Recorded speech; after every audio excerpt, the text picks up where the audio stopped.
Assalamualaikum warahmatullahi wabarakatuh. Bismillahirrahmanirrahim. Alhamdulillahirrahmanirrahim. Kita bertemu kembali di pertemuan kelima mata kuliah perekonomian Indonesia. Kali ini kita akan membahas kebijakan moneter yang dikelola oleh Bank Sentral, yaitu Bank Indonesia. Kemarin kita sudah membahas tentang kebijakan fiskal yang dikelola oleh pemerintah Indonesia. Untuk kebijakan moneter ini kita perlu tahu dulu sejarahnya. Jadi yang pertama itu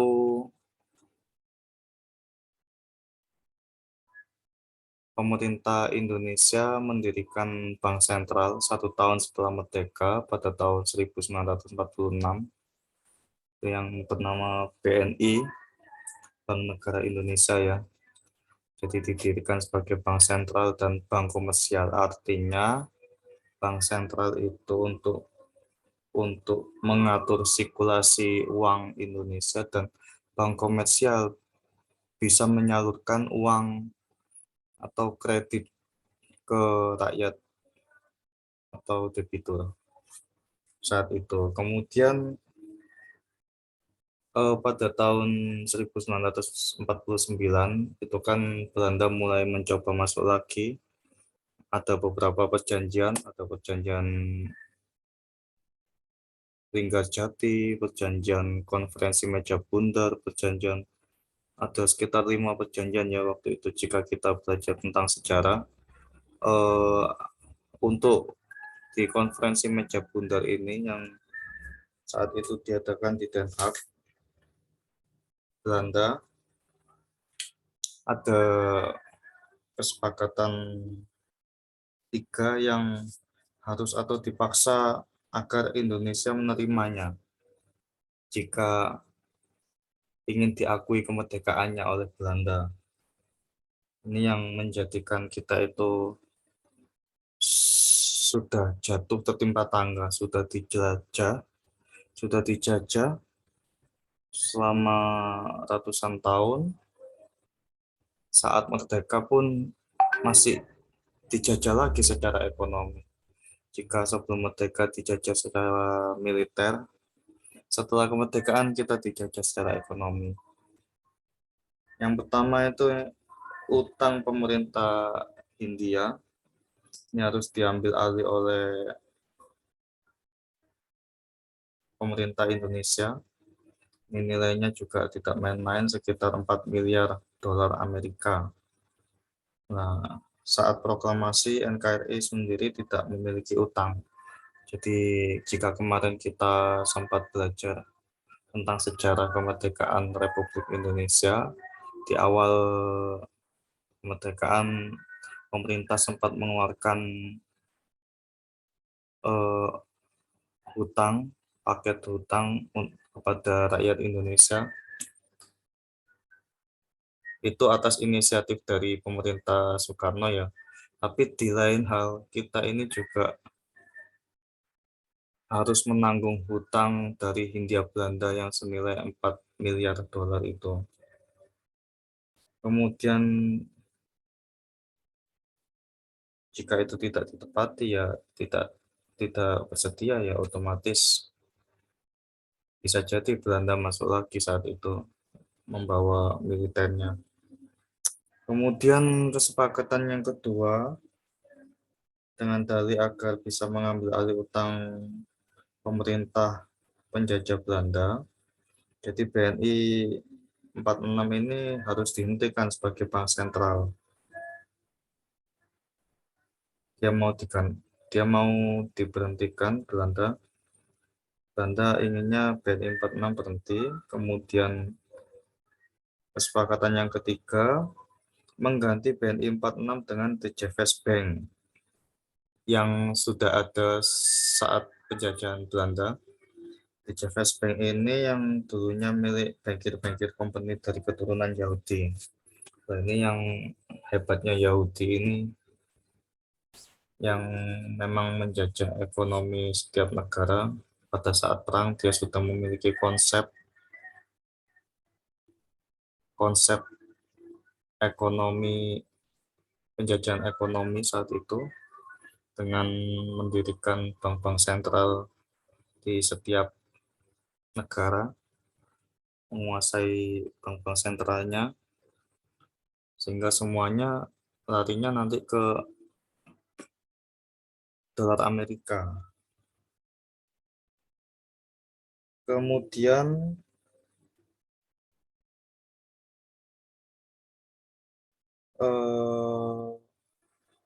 dengan BNI 46 tadi diganti DJ First Bank, jadi ORI yang sempat dicetak oleh BNI 46 diberhentikan, kemudian diganti Uang Bank Indonesia (UBI) sejak tahun 1952.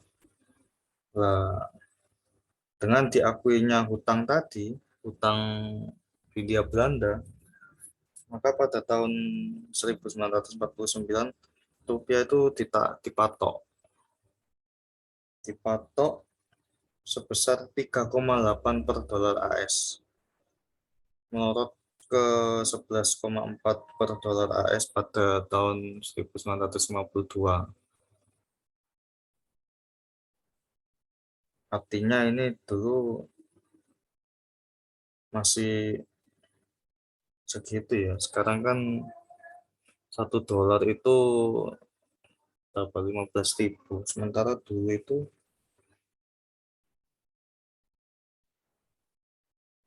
jauh sekali. Kemudian pada tahun 1951, The Javers Bank kan sepenuhnya berubah menjadi Bank Sirkulasi RI. Ini sebagai tindak lanjut dari kesepakatan KMP. Pada tahun 1953, Bank Sirkulasi Republik Indonesia berubah menjadi Bank Indonesia, dan sampai sekarang BI dan OJK ini mendorong dan menjaga perekonomian Indonesia agar selalu pada posisi yang diharapkan.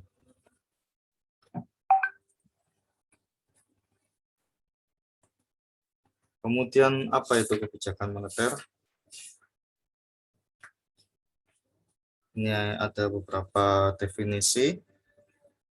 Jika kita merujuk pada Undang-Undang Republik Indonesia tahun 23, nomor 23 tahun 1999 tentang Bank Indonesia, di situ dijelaskan kebijakan moneter adalah kebijakan yang ditetapkan dan dilaksanakan oleh Bank Indonesia untuk mencapai dan memelihara kestabilan nilai rupiah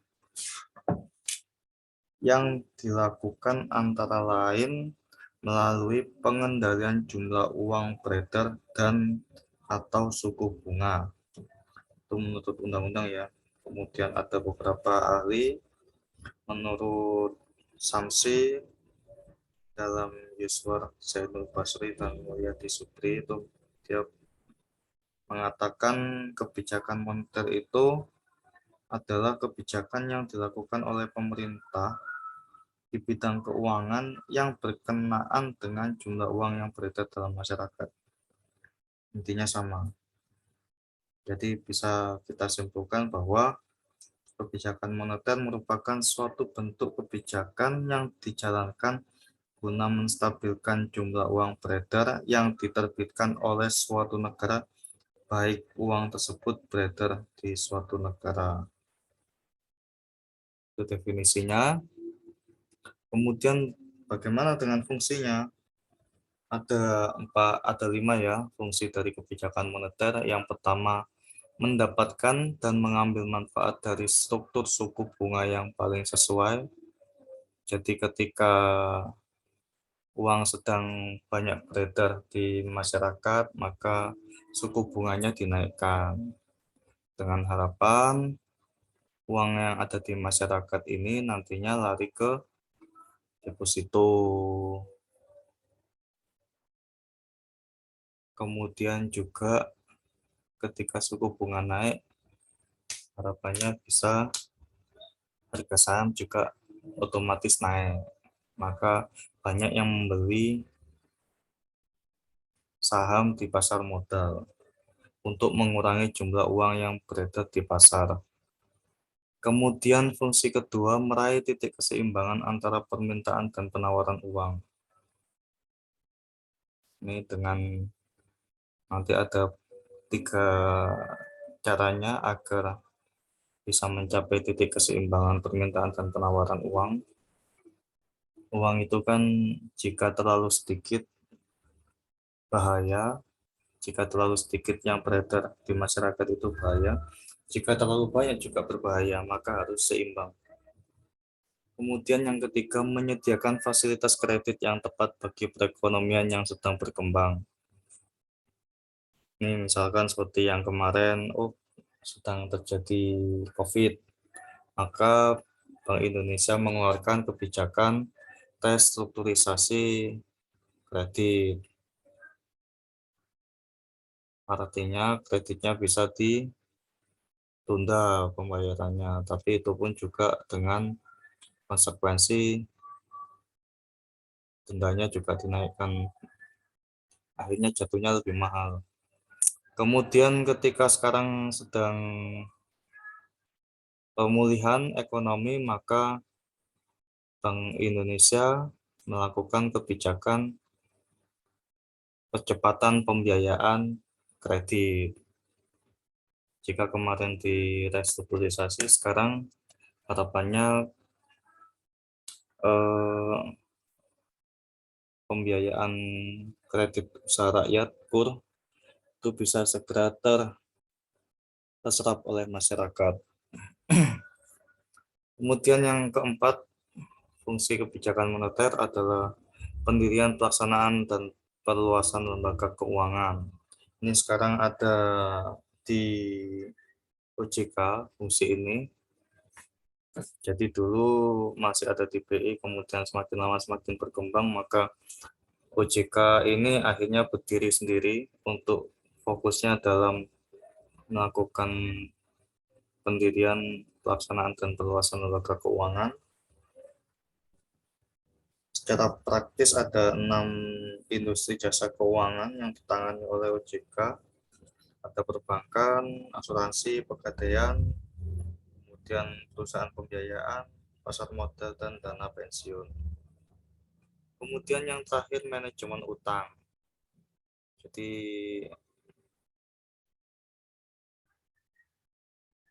kapan saatnya kita membayar hutang, kapan saatnya kita menambah hutang, apakah hutang RI itu masih aman, yang katanya terakhir itu sekitar 39% dari PDB dianggap masih aman.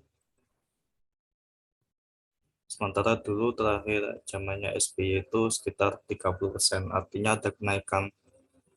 Apalagi belum nanti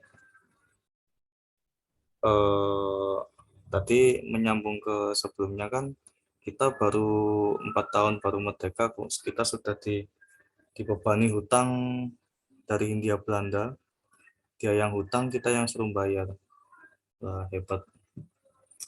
Sebesar 4 miliar. Kemudian pemerintah RI sendiri saat itu sempat mengeluarkan surat hutang ke rakyatnya, dimulai di zamannya Soekarno, kemudian di zamannya Soeharto, ini mulai banyak juga ambil hutang ke IMF, ke World Bank, ke negara kreditor negara barat. Jadi nanti kebijakan moneter ini bagaimana memanajemen utang agar tidak telat membayar, tidak sampai mengganggu perekonomian Indonesia dari sisi kebijakan moneter. Kemudian tujuan kebijakan moneter sendiri ada 5, yang diharapkan pertama stabilitas harga. Ya, kita tahu stabilitas harga kaitannya dengan uang yang beredar. di masyarakat, jumlah harga barang dibandingkan dengan jumlah harga barang dibandingkan dengan jumlah uang yang beredar itu harus seimbang. Ketika salah satunya banyak, maka bisa jadi harganya tinggi atau harganya rendah. Ini yang harus dikelola dengan baik. Kemudian pertumbuhan ekonomi, jadi dari sisi kebijakan moneter harapannya pertumbuhan ekonominya meroket, bisa 5%, 5,5%, bahkan 7%. Dulu Pak Jokowi pernah bilang. Kemudian tujuan yang ketiga, pengangguran rendah.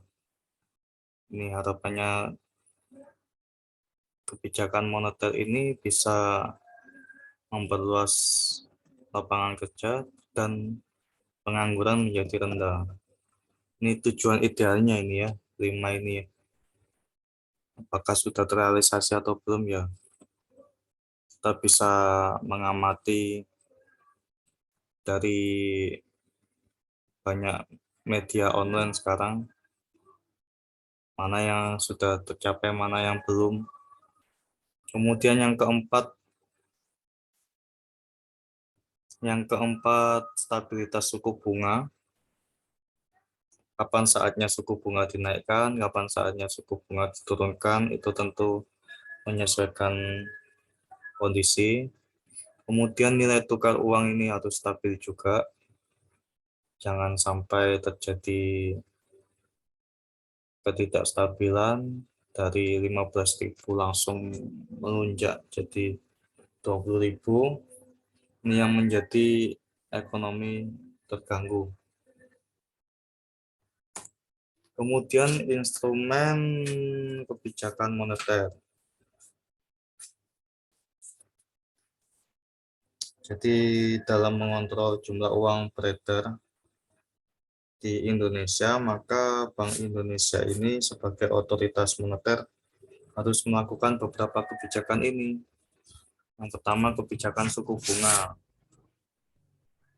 Nah, kebijakan suku bunga ini mencakup kebijakan suku bunga kredit dan deposito.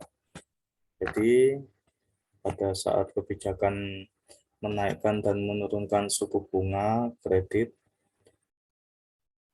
itu tujuannya untuk mengendalikan angka penyaluran kredit yang berlaku di masyarakat.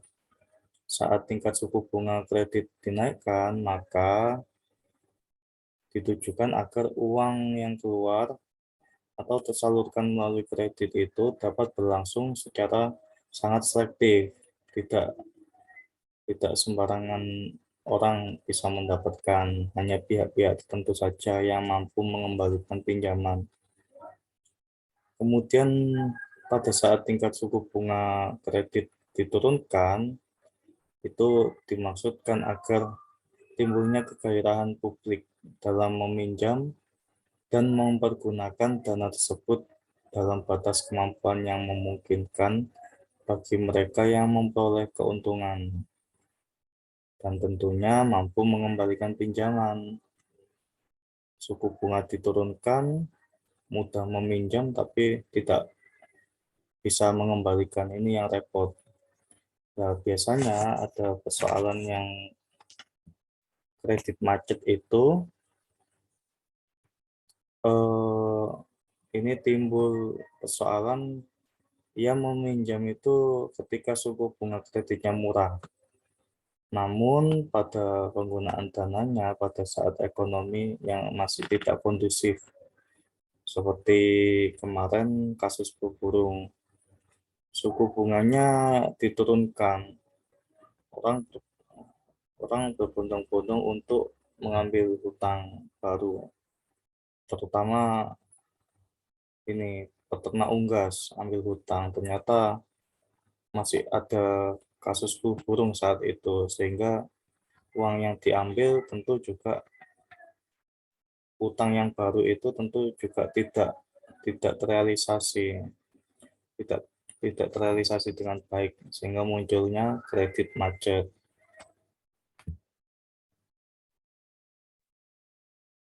Kemudian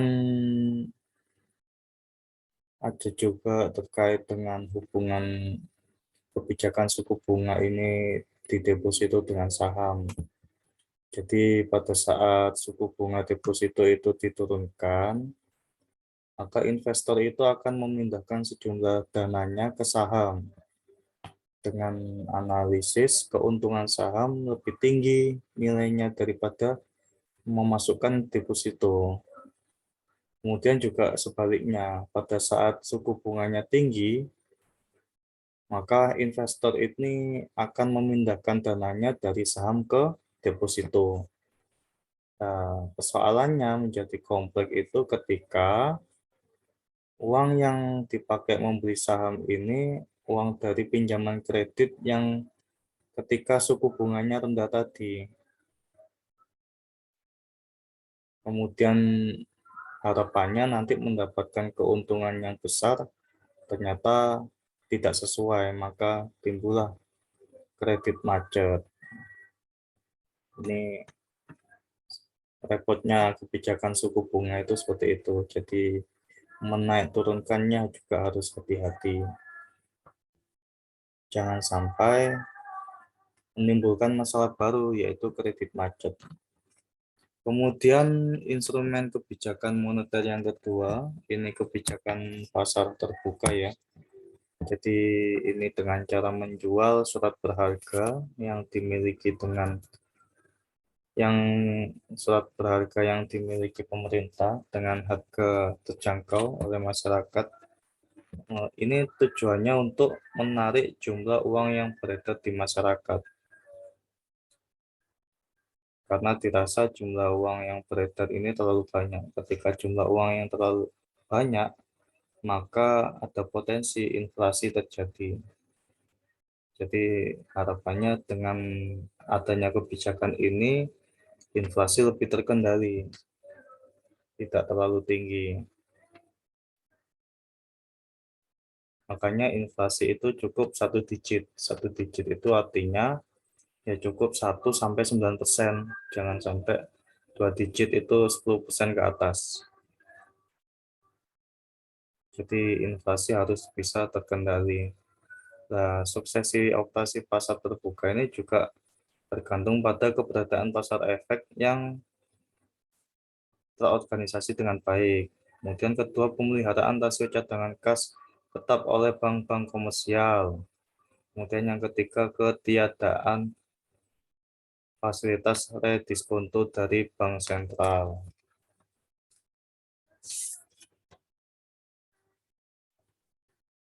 Kemudian selanjutnya instrumen kebijakan moneter yang ketiga, ini dengan cara penetapan cash ratio. Ini adalah kebijakan yang menyangkut penetapan perbandingan antara persentase uang di bank yang harus dijadikan cadangan dan yang boleh dioperasikan. Untuk uang yang dijadikan cadangan atau yang dibutuhkan untuk cadangan di Bank Indonesia ini biasanya namanya reserve requirement.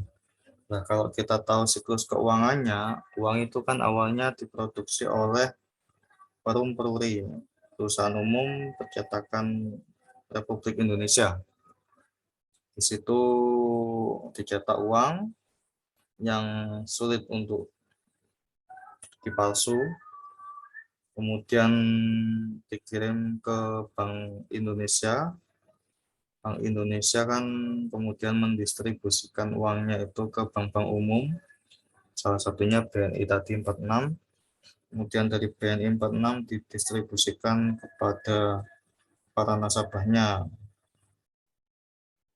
atau juga ke perusahaan.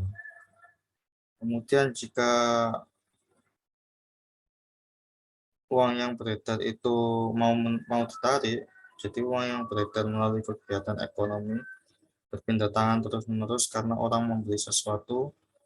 Nah, ini perusahaan atau perorangan mendeposit uang mereka termasuk uang lama pada rekening bank mereka ini. Kemudian diambillah, dikumpulkan oleh Bank Indonesia dari bank-bank umum tadi. Nah, kemudian ditarik, diberikan ke Perum Peruri. Uang lama itu ditarik dari peredaran dan diganti yang baru. Ini biasanya kalau uang baru kan beredarnya ketika Lebaran, 1 bulan lagi. Jadi prinsipnya Bank Sentral ini menerapkan kebijakan tax money policy atau uang ketat dan easy money policy, uang longgar, dengan kebijakan aplikasinya seperti tadi siklusnya ini.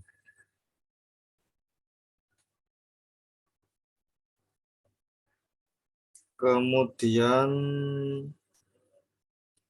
selanjutnya bagaimana kebijakan moneter dapat mendorong kenaikan fiskal.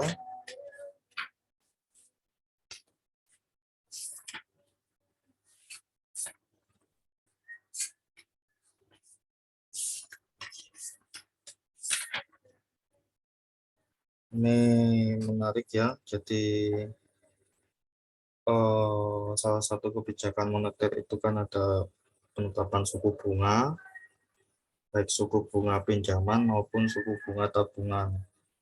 Nah, dua hal ini ada keterkaitannya. Jadi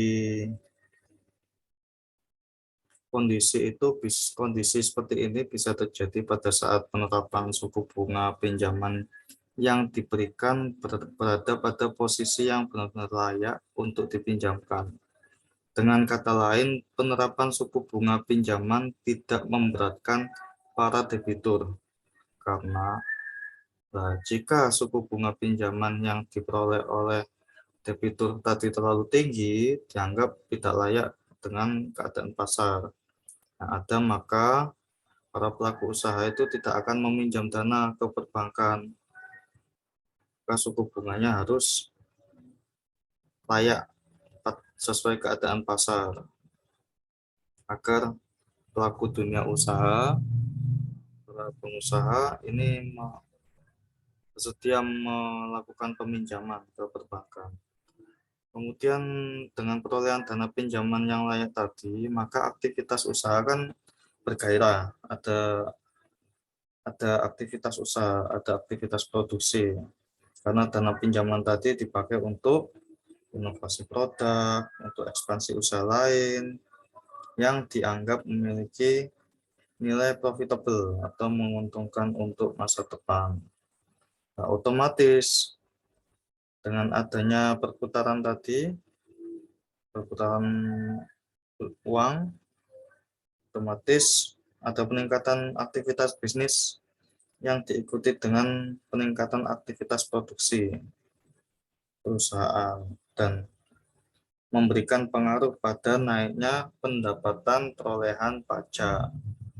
Karena konsep pajak adalah bersifat proporsional. Apa itu proporsional? Artinya semakin tinggi jumlah pendapatan yang diterima, maka jumlah penerimaan pajak juga semakin tinggi. Nah, disinilah kondisi yang menggambarkan hubungan kebijakan moneter mendorong untuk kenaikan fiskal. Jadi prinsipnya suku bunganya juga harus pas, jangan terlalu tinggi, jangan terlalu rendah, harus sesuai dengan pasar sehingga bisa ditarik untuk menambah hutang oleh para pengusaha, kemudian uangnya tadi untuk dilakukan untuk ekspansi bisnis. Dengan begitu pengusaha mengalami peningkatan pendapatan dan kemudian membayar PPN otomatis lebih tinggi karena transaksi dagangnya kan tinggi. Kemudian bagaimana hubungan mata uang dengan pergerakan saham? Ini intinya ketika misalkan saya sebagai investor ya punya uang 1 miliar, 1 triliun. Ketika Ketika uang itu saya taruh di saham, tentu harapannya saham itu nanti akan naik. Saya mendapatkan keuntungan. Tapi kemudian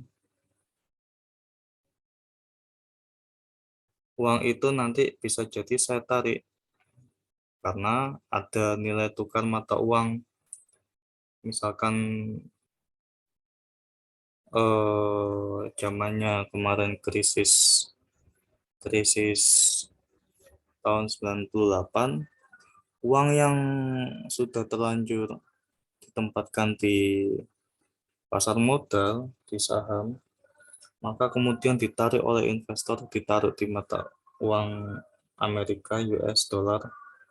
Dengan begitu harapannya dia mendapatkan keuntungan dari kejadian itu. Setelah itu kemudian ditarik lagi, ditaruhkan. Ketika melihat sudah stabil, ada penurunan, uangnya ditarik lagi, ditaruh di saham lagi, di pasar modal.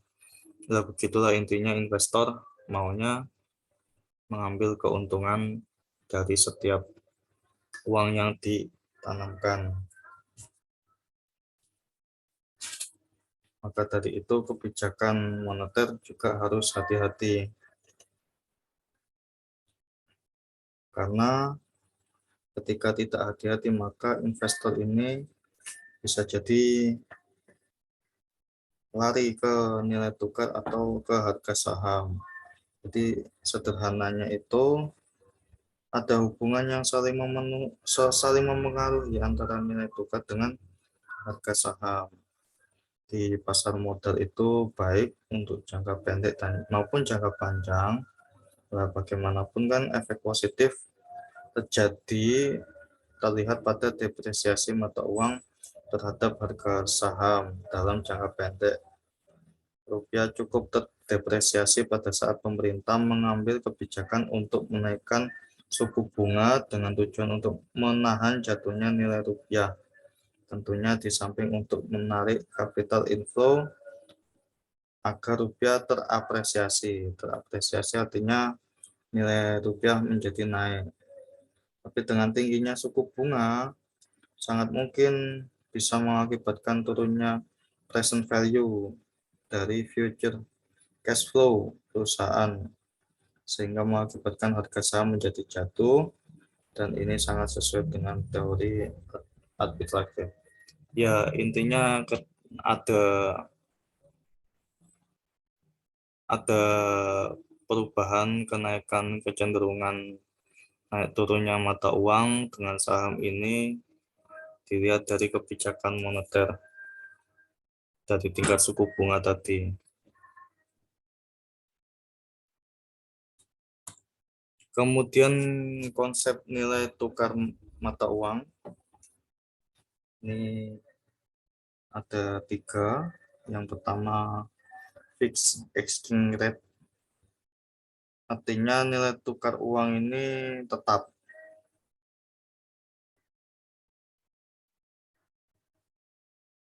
Nilai tukar uang tetap ini kemudian untuk menjaga keseimbangan antara permintaan dan penawaran jumlah uang yang beredar di pasaran.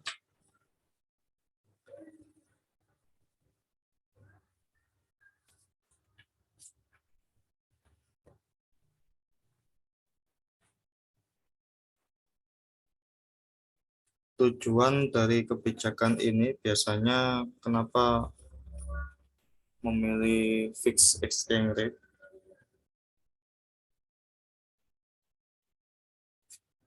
Yang pertama dengan cara melepas cadangan dolar yang dimiliki pasaran.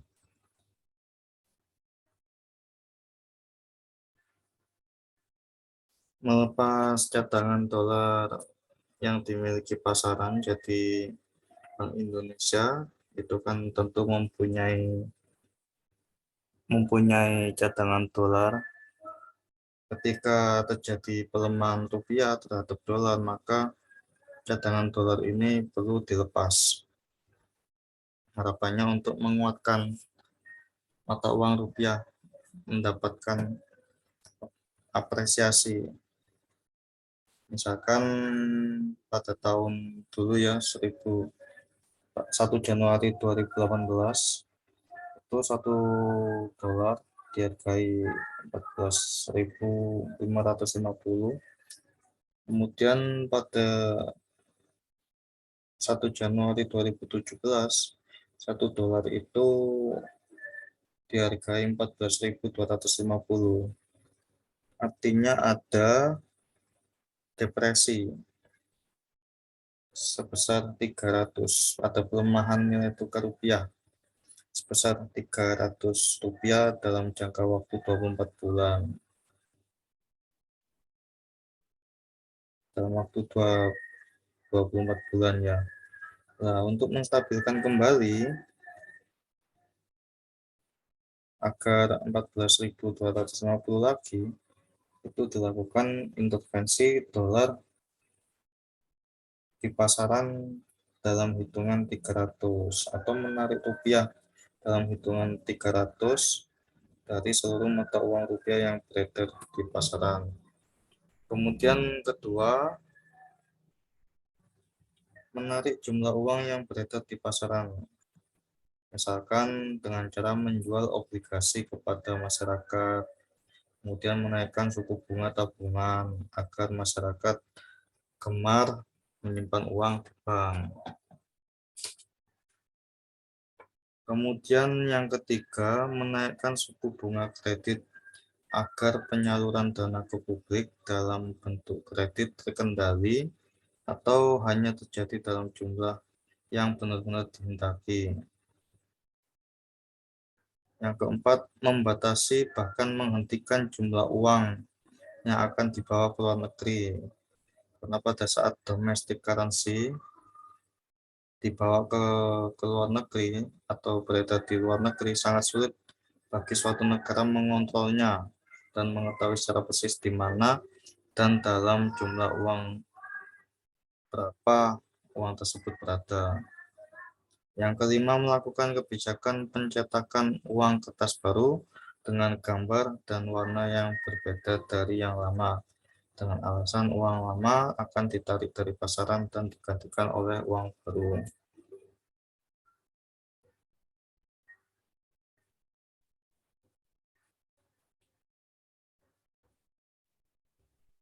Kemudian konsep nilai tukar mata uang yang kedua, flexible exchange rate.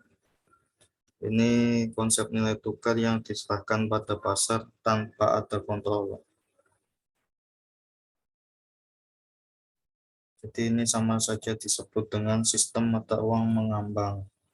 Nah, ini ada beberapa alasan yang menyebabkan suatu negara menerapkan konsep flexible exchange rate. Salah satunya itu faktor kesediaan cadangan yang dimiliki adalah rendah, baik cadangan dalam bentuk atau uang asing maupun dalam bentuk emas, sehingga menyebabkan negara ini tidak berani untuk menjamin nilai tukar mata uang domestik dan asing selalu berada kondisi yang stabil.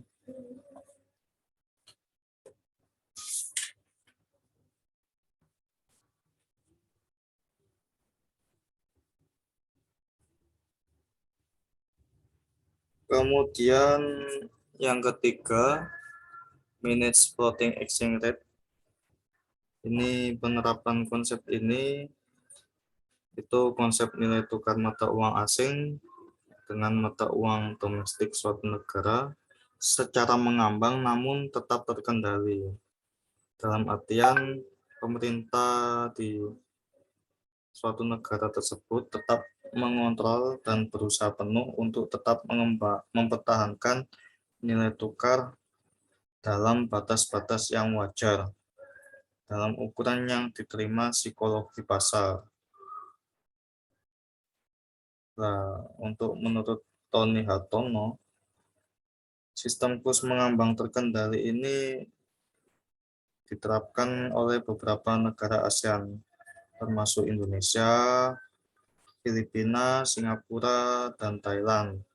Setelah terjadi krisis ekonomi di Asia pada tahun 1997.